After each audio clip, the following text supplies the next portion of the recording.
Hey everyone, welcome to another video. Here we have the do's and don'ts of the Serie A Fantasy football season. It's going to be a little tip guide of different ideas for you to think about and follow as you go throughout the season. Sorry I wasn't here and making videos the last couple days. I had my bachelor weekend this weekend and I'm back from that now. So back into the content, and we'll hopefully have a video for you for each day leading up until we start the season on the 19th. Um, but yeah, so today is the do's and don'ts, and we will jump right into it. The first thing to look at is to plan ahead, specifically kind of when talking about transfers, and not just to look at like one single game week by itself. Um, One way you can do this is look at the fixtures, plan out which players will be good during which time period. Does a player have multiple games that they look like they can do well in? Are they facing a lot of weak teams, or are they facing all the top teams at one time? And you can plan your transfers accordingly. I want to bring in so and so this week, planning to bring in this player next week, maybe bank a transfer one week and not make any transfers so you can bring in these two players that you'd need to rotate your money through the different positions of your team a little easier as well. So just plan your transfers ahead. Don't just look at one game week, and especially don't just look at one player for one game week. Rarely do you just want a player for one. You want them to be able to contribute for multiple weeks. Sometimes that's assuming that maybe one of 4 game weeks, you're not really expecting as big a score because maybe 4 of their fixtures are Lecce, Empoli, Inter, and Bologna. Okay, well, you might not get a big score against Inter, but you might get some bigger scores against the other three. And just remember, it costs a transfer to bring a player in and a transfer to take a player out. So you might be wasting a transfer if you're just looking at a player for a single game. The only time where I could say you could do that is if it's right before you know you're about to wild card, and then okay, you bring them in, use your wild card, and you can get them out just as easy. Second one is to in a game week to see the fixtures out and not panic transfer. Um, so let's say first day of the game week, first game, you have a player did horribly. Maybe scored an own goal, maybe got a red card, and you're frustrated and you just want that player out of your team as quickly as possible. Well, I'm going to try to advise against that. First of all, when you see out the rest of the fixtures in the game week, you'll have more information as to if you still want to make that transfer, who it is to bring in. And at least at that point, it's probably after a substantial amount after that player has made their mistakes or blanked or whatever. And now you're making that decision with a clear head rather than a frustrated. When you panic transfer too early in the game week and you bring a player in, well, maybe that player is going to get injured in one of the other games in the game week. Maybe there's Champions League and they might get injured in a game that's not even a Serie A game. And then now you've already brought them in, you'll need to use another transfer or maybe take a points penalty to get them out. And maybe at the end, yes, this player has made these errors and they're costing you a bit in fantasy wise, but maybe you still want them and they could still be good for game weeks to come. So just not doing panic transfers and making all your decisions with a clear head. It was posted that apparently there will be price alterations throughout the season for players. I'm not sure in what capacity that looks like yet. What's going to decide that, whether it's going to be player ownership, whether it's how they do. So that we don't know, so I can't really comment on that.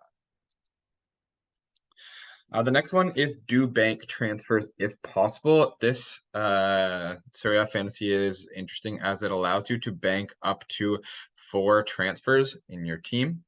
And so the more transfers you have banked, the more flexibility you have.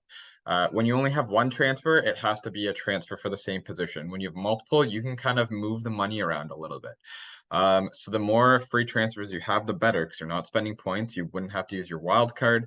And it just allows you to be more flexible. When you store up, if you can store up to 4 free transfers, you basically have another wild card there. You rarely do you really want to make more than 4 transfers at a time. So ensure you're not wasting these transfers. Don't make a move that's too horizontal. And what that means is generally it's like a player that would just do the exact same thing as the player that you already have. So for instance, as you saw in my squad, I had Gatti. Well, I wouldn't try to go from Gatti to Rugani or something like that. Someone that's going to do the exact same job. I mean, maybe if one gets injured and you still want a player in that role, then that's one thing to consider. But try to make sure that you have a goal in mind to improve your team when you're making these transfers. So ask yourself questions. Does this transfer need to be made, or can I bank the transfer and hold it? And it'll still be fine. And how does this transfer improve your team? Does it free up money? Does it allow you to, maybe it's a downgrade on a player, but allows you to get a better player somewhere else in your team? So those are all very valid reasons for using your transfers. But if it's not really helping your team substantially, then bank the transfer, and then it allows for more flexibility the following week. The next one, when it comes to choosing keepers, for me, I would consider having one starting keeper, and if you can keep it cheaper, the better. It will free up money going forward into your team. And generally, keepers are not your primary point getters in fantasy. Now, in Serie A Fantasy, in this version, it should be known that I think along the defense and keepers, they may be some substantial point getters now. Now that you get clean sheets per half, and it's only 2 saves to get a single point. So there might be an argument that keepers in this game are more important than maybe they ever have been. And I am spending a little more on keepers than I usually do. But just remember, even if you have a keeper from a weaker team, that means they're going to get a lot of shots on them, and those keepers can get a lot of points for saves. You get a goal scored against you, but every 2 saves is a point as well. I think it should also be said, I believe it's -1 for every goal against. So maybe that starts lowering the value of the cheaper keepers, and maybe a mid-range keeper is the way to go, like a Sommer, Rui Patricio, Wilshire Chesney, those kind of guys. But I still wouldn't really be wanting to pay the 6.0 price tag for the top keepers, especially having 2. My second keeper is going to be a likely non-playing goalkeeper at the lowest possible price I can find. If I just have to go a tiny bit, maybe to 4.2 to have 2 playing goalkeepers, that'll be a decision I need to make. But as of right now, I have 1 solid starting keeper and a keeper that likely will not be seeing the field.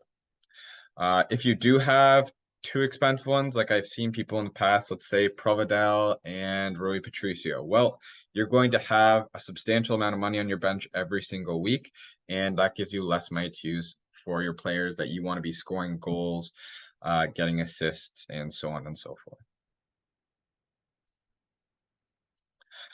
Next is taking hits when it comes to transfers. In this game, taking a hit is a -5 points. Normally it's -4 in most other games. This is a -5.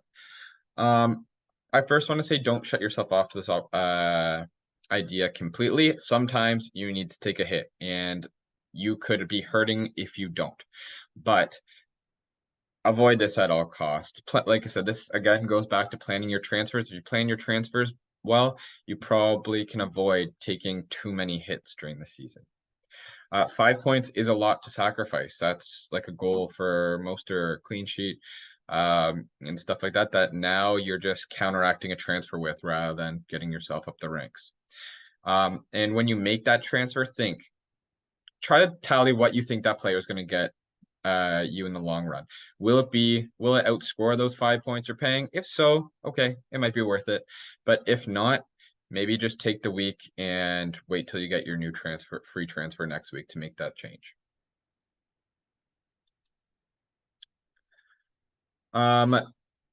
Pick the team that you think is going to score the most points. Don't chase differentials. And what that means is don't just pick players because not a lot of people have them. So if I get points to that player, I'm going to get points and no one else is. Pick the best team that you think will get points. The best team is the one that scores the most points, not the one that's the most different. And feel free to form your own opinions with, okay, maybe everyone's saying it's one player and you really don't think that they are that good. Well, then don't pick them and pick the player you think is going to score a lot of points. But when it comes to a player like Osimhen, I think majority of people would say that he is going to be a very big fantasy asset, likely to score a lot of points. If you don't choose him, that's a big risk that you're taking, and you might fall behind early and miss out on braces, hat tricks, and so on and so forth. I'm not saying everyone needs to have Victor Osimhen right now, but I wouldn't go picking random strikers from the lower teams just because less people have them, because there's a reason a lot of people have them, because they're good players and good fantasy assets. So I just say pick the team that you think is going to score your most points. I try not to look at the percentage owned as much as possible. This one is probably the hint that I struggle with the most, and kind of go against myself sometimes. And that is to be open to all possibilities, to be open to transferring in any player and not just to pick with your heart who you like or not pick who you don't like. It is possible that there are to dislike some great players in fantasy. For instance, I'm not a huge Immobile fan, but I just know he scores so many points, and I generally have to have him in the team. If you are not open to it, you could be closing yourself off to potential points and big scores out there. Sometimes you may really like a player, but maybe they're a center defensive mid who doesn't actually get a whole lot of fantasy points. Well, yes, you want to be able to cheer and stuff for your favorite players, but they could be weak fantasy assets at the end of the day. And as a UA fan, there's several big teams that, for instance, I have friends of, and we cheer each other and hate each other's teams and stuff. But you still got to be open to picking players from your rival teams, because they could be a great fantasy point accumulators as well. And yeah, you don't really necessarily want to see, like, I don't want to see Inter Milan necessarily do great, but I know a player like Lautaro Martinez is going to score many goals and be on penalties this year and stuff. So I need to be open to potentially taking him into my team at some point, even if I don't start with him right away. When it comes to, this is a very big game week 1 point, I think. When it comes to game week 1, have a solid structure of proven players. Ensure that in your squad there are several players that you know have been good fantasy assets in the past.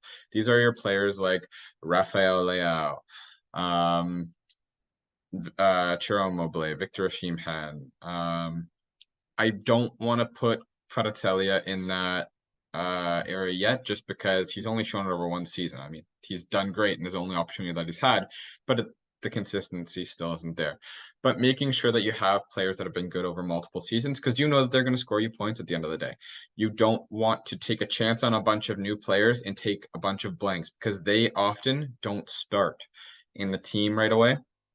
It normally takes new players 1, 2, 3, maybe more games to break their way into the starting 11. And so in the first couple game weeks, if you have a bunch of players from new teams, you might be getting a bunch of sub-ins, meaning that they don't play until the last 20 minutes of the game, and then they come in. So you don't get your sub coming in anymore, and they just take the 1 point. So that's not really what you want. And if you notice, like, for instance, here, a player like Pulisic is playing every game, scoring lots of points, well, you can transfer them in still. I'm just not really recommending starting with them right away. And when it comes to your wild card, try to plan to use it. This is the only chip we have in this fantasy. Try to look ahead. Look at the fixtures, know when you'd want to use it, know why you'd want to use it. Is it because a bunch of teams have a fixture swing where they were all facing all the hard teams, and now they have like 8 easy teams to face in a row? Or okay, do you have 5, 6, 7 injuries in your team? You really need to rotate and have a lot of transfers all at once. Make sure that you do need to use the wild card this piece. If you have 3 transfers that you want to make, well, maybe try to bank 1 transfer and maybe take 1 hit to make that, rather than using your one and only transfer. Definitely don't use it right away early in the year unless your entire team gets injured in game week 1, because you do only have the 1 wild card.